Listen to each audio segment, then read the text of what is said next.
Hello friends, myself Dr. Lalit Modi, I'm Additional Director Orthopedics in CK Birla hospital. आज हम यहाँ discuss करेंगे knee replacement में होने वाले इम्प्लांट के बारे में। तो ये इम्प्लांट किस किस वैरायटी के होते हैं। तो सबसे पहले हम बात करते हैं कि क्या मटेरियल इनको बनाने में काम में लिया जाता है। तो मेनली ये दो प्रकार के होते हैं।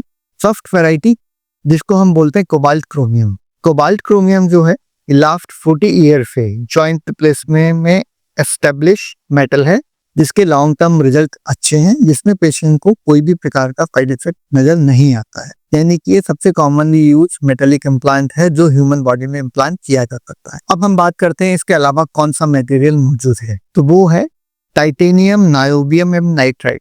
टाइटेनियम नायोबियम नाइट्राइड ये स्पेशल प्रकार का मेटल है जिसको इसके कलर गोल्ड जैसा होने के कारण से कॉमनली इसको गोल्ड नहीं कह के बोला जाता है। इस इम्प्लांट की खास बात क्या है, तो जैसा मैंने आपको बताया कि हम लास्ट 40 ईयर से कोबाल्ट क्रोमियम को कंटिन्यूअसली यूज कर रहे हैं, but science is always evolving. We are trying to find out कि कौन सा मेटल है जिसके रिजल्ट्स कोबाल्ट क्रोमियम से भी ज्यादा अच्छे हैं। कोबाल्ट क्रोमियम वाले मेटल में कुछ ड्रॉबैक्स होते थे। अगर हम उसी इम्प्लांट को किसी तरीके से और ज्यादा स्मूथ और ज्यादा पॉलिश्ड और ज्यादा स्ट्रॉन्ग कर ले, जिससे वो इस नीचे वाले प्लास्टिक को घिसना बंद कर दे, तो वो हमारे लिए आइडियल मेटेलिक ऑप्शन है। और इसी तरीके से ये इम्प्लांट डिजाइन हुआ है जिसको हम बोलते हैं टाइटेनियम नायोबियम नाइट्राइड या कॉमन जनरल लैंग्वेज को बोलते हैं गोल्डनिंग।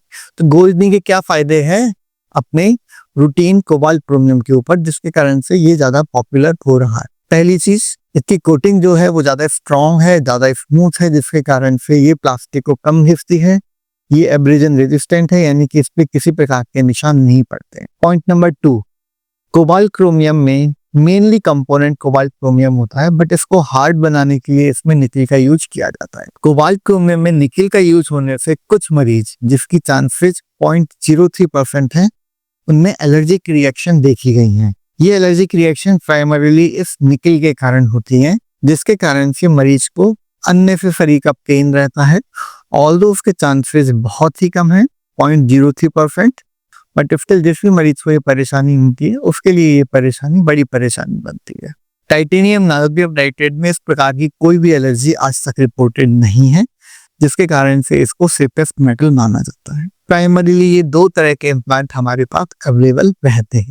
तीसरा इम्प्लांट जिसको हम बोलते हैं ऑक्सीनियम, जो इन दोनों के बीच की कैटेगरी का है, वो स्पेशली पॉलिश्ड इम्प्लांट है जर्कोनियम ऑक्साइड पे।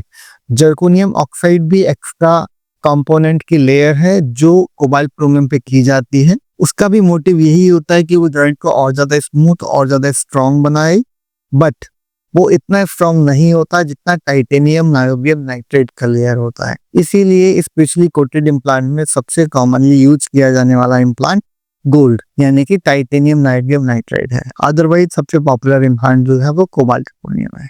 Thank you.